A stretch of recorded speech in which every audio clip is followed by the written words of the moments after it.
The office was silent, save for the clacking of keys. I stared, frozen, as the dusty typewriter hammered out words by itself. Janet bleeds in the breakroom. I blinked.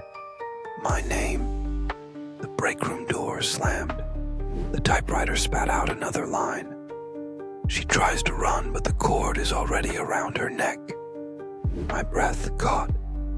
I bolted for the door, but a cable slithered from the shadows, wrapping tight around my throat. My vision blurred. The typewriter's carriage dinged, sliding to the end. The final line appeared. The story is complete. Darkness swallowed me. It always ended this way.